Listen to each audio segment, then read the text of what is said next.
ఏలూరు జిల్లా ద్వారక తిరుమల ఆలయంలో వైశాఖ మాస కళ్యాణ మహోత్సవాలు అంగరంగ వైభవంగా జరుగుతున్నాయి. వేద సభను ఘనంగా నిర్వహించిన ఆలయ అర్చకులు చిరు సత్కారం చేశారు. అనంతరం ధ్వజ ఆవరోహణ, అశ్వవాహన పిన్న శ్రీవారి గ్రామోత్సవం భక్తులకు కనువిందు చేసింది. ఇక ధ్వజపటానికి హారతులు అందజేసిన తర్వాత ఆలయ ప్రాంగణంలో అశ్వవాహన పిన్న స్వామి అమ్మవార్లను ఉంచి ప్రత్యేక పుష్పాలంకరణ చేశారు. అనంతరం మేళతాళాలు, మంగళ వాయిద్యాలు, అర్చకులు, పండితులు వేద మంత్రోచ్చారుల నడుమ శ్రీవారి వాహన ఆలయ ప్రధాన గోపురం మీదుగా స్వామివారిని పురోహితులు ఊరేగించారు. ప్రతి ఇంటి ముందు స్వామి అమ్మవార్లకు భక్తులు హారతులను సమర్పించి దర్శించుకున్నారు.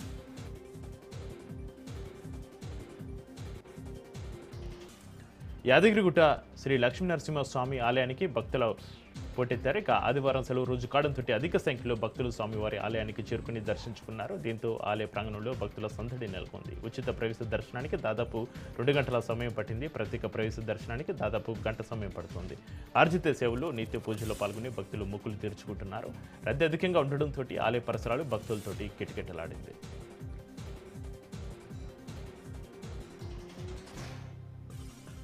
తిరుమల శ్రీవారిని పలువురు ప్రముఖులు, రాజకీయ నేతలు దర్శించుకున్నారు. వీఐపీ విరామ సమయంలో supreme court justice PS Narasimha, Tamil Nadu minister Shekar Babu, TDP Palamaneru MLA Amarnath Reddy ఆలయంలోకి వెళ్లి వేరువేరుగా స్వామివారిని దర్శించుకుని మొక్కులు చెల్లించుకున్నారు. అనంతరం రంగనాయక మండపంలో పండితులు వేద ఆశీర్వచనం అందించగా టీటీడీ అధికారులు స్వామివారి తీర్థ ప్రసాదాలు అందజేశారు. అనకాపల్లి జిల్లా నక్కపల్లిలో నకిలీ బంగారం కేసును పోలీసులు ఛేదించారు. గతంలో నక్కపల్లి ఇండియన్ ఓవర్సీస్ బ్యాంకులో అడ్వైజర్గా విధులు కొనసాగించిన ఒక వ్యక్తి రాజాపేటకు చెందిన 2 యువకులతోటి కలిసి రౌతులపూడి మండలంలోని దార జగన్నాథపురంకు చెందిన ఒక వ్యక్తిని మా బంగారం ఐఓబీలో ఉందని, అది విడిపిస్తే తక్కువ ధరకు మీకు విక్రయిస్తామని చెప్పడంతో నమ్మిన బాధితుడు వద్ద నుంచి 14 లక్షల రూపాయలను తీసుకుని నకిలీ బంగారం ఇచ్చి మోసం చేశారు. తిరుమలలో ఒక బంగారం దుకాణం వద్ద చెక్ చేయగా ఆ బంగారం నకిలీదని తేలడంతో బాధితుడి ఫిర్యాదు మేరకు కేసు నమోదు చేసి దర్యాప్తు చేపట్టారు పోలీసులు. నిందితులను అరెస్ట్ చేసి నగదును స్వాధీనం చేసుకున్నారు పోలీసులు. కడప జిల్లా ప్రొద్దుటూరులో ఉద్యోగాల పేరుతోటి భారీ మోసం వెలుగు చూస్తుంది. కృష్ణగోపి కోచింగ్ సెంటర్ నిర్వాహకుడు సునీల్ కుమార్ నిరుద్యోగులకు ఉద్యోగాలు ఇప్పిస్తామని నమ్మించి లక్షల్లో వసూలు చేసి ఘరానా మోసానికి పాల్పడ్డాడు. బాధితుల నుంచి 3 లక్షల రూపాయలకు పైగా వసూలు చేసినట్లుగా బాధితులు ఆరోపిస్తున్నారు. నిందితుడిపైన గతంలోనూ కోచింగ్ సెంటర్ నిర్వహిస్తూ పలువురిని మోసం చేసినట్లుగా ఆరోపణలు ఉన్నాయి. పోలీసులకు ఫిర్యాదు చేసిన బాధితులు తమకు న్యాయం చేయాలని డిమాండ్ చేస్తున్నారు. తిరుపతి నగరంలో పోలీసులు విస్తృతంగా కార్టన్ సెర్చ్ నిర్వహించారు. ఎస్టీవీ నగర్, న్యూ ఇందిరానగర్లో అనుమానితులను అదుపులోకి తీసుకుని విచారించారు. కాలనీ వాసులకు గంజాయిపై అవగాహన కల్పించి పత్రాలు లేని వాహనాలను సీజ్ చేశారు. నగరంలో విస్తృతంగా కార్డన్ సెర్చ్ చేపడుతున్నామని, టెంపుల్ సిటీలో అసాంఘిక కార్యకలాపాలకు చోటు లేదని ఎస్పీ సుబ్బారాయుడు అన్నారు. మాదక ద్రవ్యాల నియంత్రణ చర్యలో భాగంగా అనుమానితులకు డిటెక్టివ్ కిట్ల ద్వారా పరీక్షలు చేస్తున్నారు. గంజాయి సేవించిన వారికి కౌన్సిలింగ్ ఇస్తున్నారు. గంజాయి స్మగ్లింగ్ అరికట్టేందుకు పోలీసులకు ప్రజలు స్వచ్ఛందంగా సహకరించాలని ఎస్పీ సూచించారు. జగిత్యాల జిల్లా చొప్పదండి నియోజకవర్గంలో అగ్ని ప్రమాదం జరిగింది. మక్కల లోడ్తోటి వెళ్తున్న లారీ డ్రైవర్ క్యాబిన్లో అకస్మాత్తుగా షార్ట్ సర్క్యూట్ సంభవించి మంటలు చెలరేగాయి. జగిత్యాల కరీంనగర్ హైవే పైన ఈ ఘటన చోటు చేసుకోవడంతో డ్రైవర్ క్యాబిన్ పూర్తిగా దగ్ధమైంది. సంఘటన స్థలానికి అగ్నిమాపక సిబ్బంది చేరుకునే లోపే లారీ మొత్తం కాలిపోయింది. ఘటనపైన కేసు నమోదు చేసుకున్న పోలీసులు దర్యాప్తు చేపట్టారు. ఛత్తీస్గఢ్ రాష్ట్రం కాంకేర్ జిల్లాలో ఘోర ప్రమాదం జరిగింది. ఐఈడీ పేలుడు ధాటికి 3 జవాన్లు మృతి చెందగా మరొకరికి తీవ్ర గాయాలయ్యాయి. మావోయిస్టులు అమర్చిన మందు పాత్ర తొలగిస్తుండగా ప్రమాదవశాత్తు పేలింది. నారాయణపూర్ జిల్లాకు ఆనుకుని ఉన్న చోటేబేతియా పోలీస్ స్టేషన్ పరిధిలోని అటవీ ప్రాంతంలో ఈ ఘటన చోటు చేసుకుంది. గతంలో మావోయిస్టులు అమర్చిన ఐఈడీలను గుర్తించి నిర్వీర్యం చేసేందుకు డిఆర్జీ బృందం మైండ్ల తొలగింపు చేస్తుండగా ప్రమాదవశాత్తు పేలి 4 డిఆర్జీ జవాన్లు తీవ్రంగా గాయపడగా వారిలో 3 మృతి చెందినట్లుగా బస్తర్ ఐజీ సుందర్రాజు తెలిపారు. గురజాల నియోజకవర్గాన్ని రాష్ట్రంలోని ఒక కీలక మెడికల్ హబ్గా తీర్చిదిద్దుతానని ఎమ్మెల్యే ఎరపతినేని శ్రీనివాసరావు అన్నారు. నియోజకవర్గంలో మెడికల్ కాలేజీ పనులను వేగవంతం చేస్తామని తెలిపారు. రాబోయే 3 నెలల్లో నియోజకవర్గ వ్యాప్తంగా భారీగా అభివృద్ధి పనులతో పాటుగా ముఖ్యంగా పొలాలకు వెళ్లే రహదారులు, బ్రిడ్జిల నిర్మాణానికి ప్రాధాన్యత ఇస్తున్నామని, తాగునీటి సరఫరాకు నిధుల మంజూరు, ఎండీఓ, ఎంఆర్ఓ కార్యాలయాలకు నూతన భవనాలు నిర్మించి ప్రజలకు అందుబాటులోకి తెస్తామని హామీ ఇచ్చారు. గత వైసీపీ ప్రభుత్వ హయాంలో పరిశ్రమలను తరిమేసి ఆర్థిక వ్యవస్థను చిన్నాభిన్నం చేశారని, తాడపల్లి స్క్రిప్ట్ చదువుతూ విపక్ష నేతలు కాలం గడుపుతున్నారని ఆరోపించారు. రాజధాని అమరావతి పనులు శరవేగంగా జరుగుతున్నాయని, త్వరలో రాష్ట్ర భవిష్యత్తు మారబోతుందని ఎర్రపతినేని ధీమా వ్యక్తం చేశారు. పోలవరం జిల్లా చింతూరు డివిజన్లో టీడీపీ పార్టీకి ఆదరణ పెరుగుతుందని ఎమ్మెల్యే శిరీష అన్నారు. JKC trust chairman Jamal Khan నాయకత్వంలో పలు గ్రామాలకు చెందిన 180 మంది ప్రజలు స్వచ్ఛందంగా పార్టీలో చేరారు. వీరికి జమాల్ ఖాన్ పార్టీ కండువలు కప్పి సాధారణంగా ఆహ్వానించారు.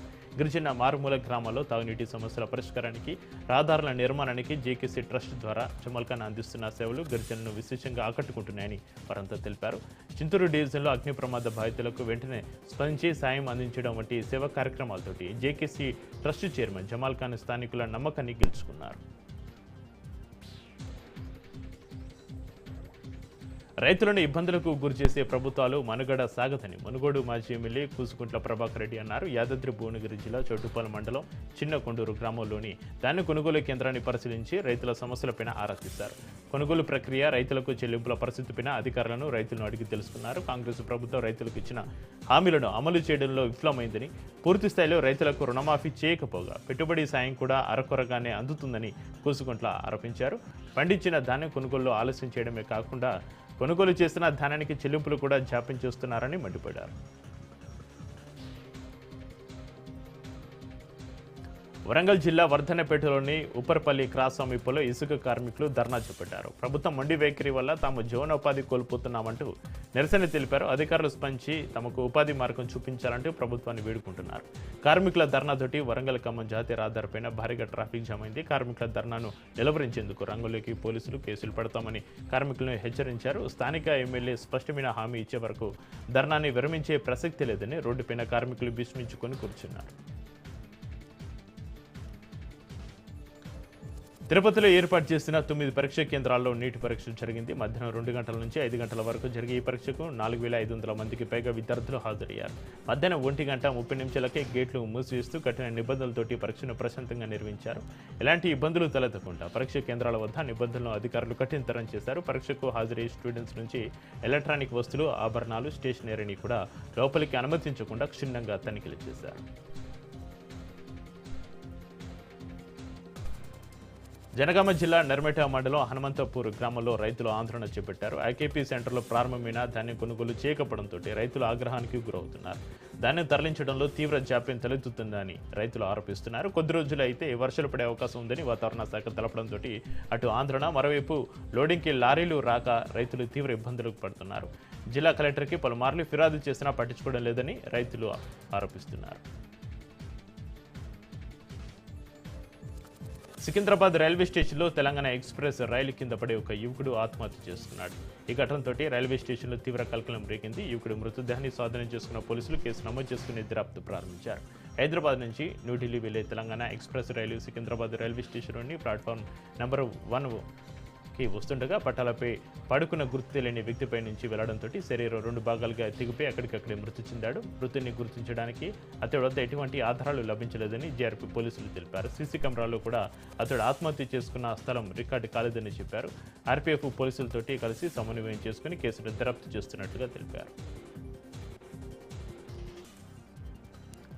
దేశవ్యాప్తంగా జాతీయ స్థాయి ప్రవేశ పరీక్ష నీటి పరీక్ష రాసేందుకు విద్యార్థులు పెద్ద ఎత్తున హాజరయ్యారు. సుమారు 20 లక్షల మందికి పైగా ఈ పరీక్ష రాస్తున్నట్టుగా సమాచారం. విశాఖపట్నం, అనంతపురం, గంభీరం, ఐఐఎం కాలేజీలో పరీక్ష కేంద్రాల్లో స్టూడెంట్స్ పరీక్ష రాశారు. ఈ సెంటర్లలో మొత్తం 576 మంది విద్యార్థులు పరీక్షకు హాజరయ్యారు. పరీక్ష కేంద్రాల్లో అధికారులు కట్టుదిట్టమైన భద్రత మధ్య పరీక్షలు జరిగాయి.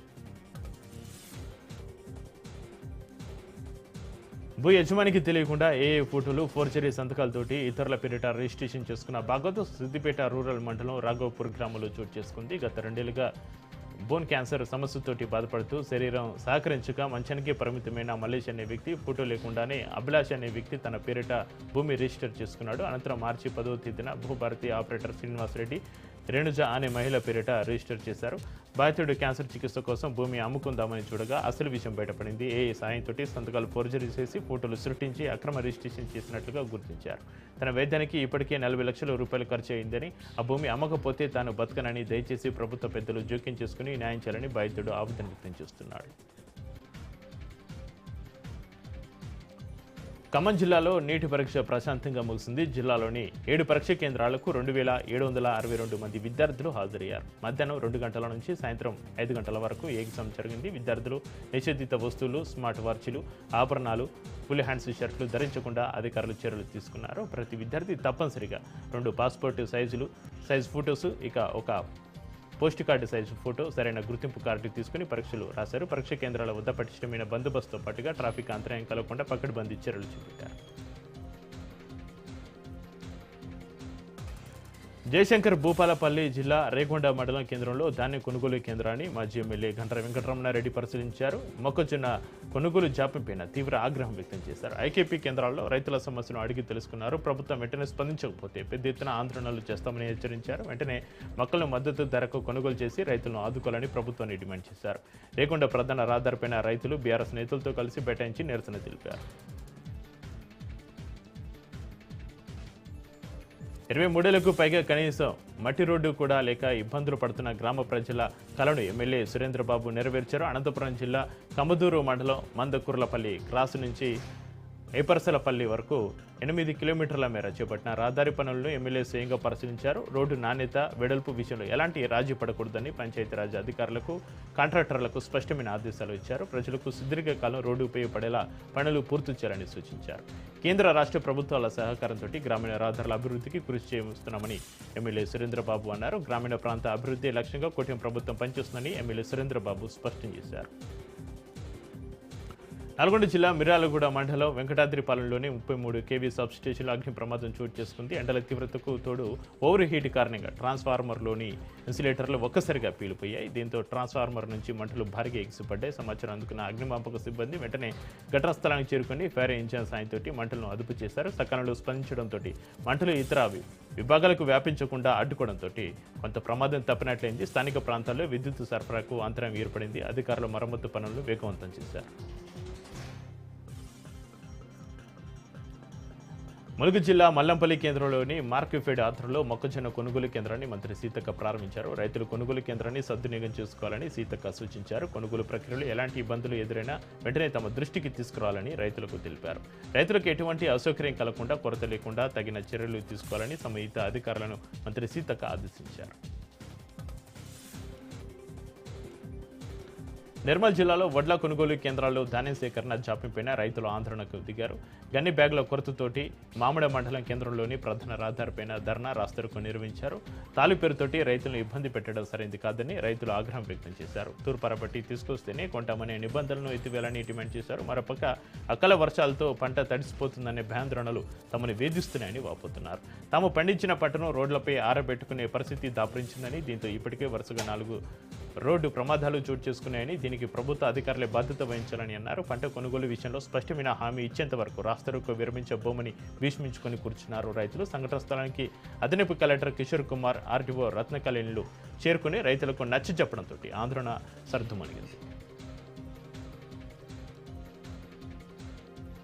నీటి పరీక్షకు నిమిషం ఆలస్యమైన అనుమతించమని చెప్పిన అధికారులు మానవతా దృక్పథంతో విద్యార్థులను ఆలస్యమైన అనుమతించారు. విశాఖలో నీటి పరీక్షలకు ఎన్ఏడి కేంద్రీయ విద్యాలయం సెంటర్ ఏర్పాటు చేశారు. వివిధ కారణాలతోటి సమయానికి చేరుకోలేక ఇబ్బంది పడ్డ వారిని కూడా అక్కడి సిబ్బంది అనుమతించారు. టైం అయిపోతున్న కారణంగా ఒక విద్యార్థిని కేంద్రీయ విద్యాలయం సెంటర్కి పరుగులు తీస్తూ కింద పడిపోయింది. ఆమె పరిస్థితి చూసి జాలిపడి స్టూడెంట్ను లోపలికి అనుమతించారు. అలాగే మరో స్టూడెంట్ ట్రాఫిక్లో ఇరుక్కుపోవడంతో లేట్ అయింది. ఆమెను కూడా ఎగ్జామ్ రాసేందుకు అనుమతించింది సిబ్బంది.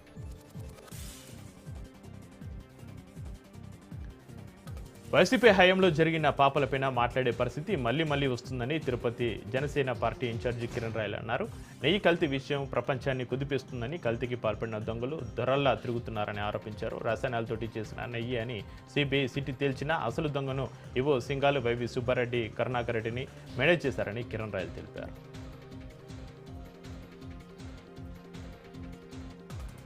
సీఎం రేవంత్ రెడ్డి అచ్చంపేట కాంగ్రెస్ ఎమ్మెల్యే వంశీకృష్ణ కుమారుడు యశ్వంత్ వివాహ వేడుకకు హాజరయ్యారు. మణిగూడలోని బిఎంఆర్ సార్థక్ కన్వెన్షన్ సెంటర్లో వివాహం జరిగింది. సీఎం రేవంత్ రెడ్డి దంపతులు నూతన వధువరులను ఆశీర్వదించారు. ఈ కార్యక్రమంలో కాంగ్రెస్ పార్టీకి చెందిన పలువురు నాయకులు, కుటుంబ సభ్యులు పాల్గొన్నారు.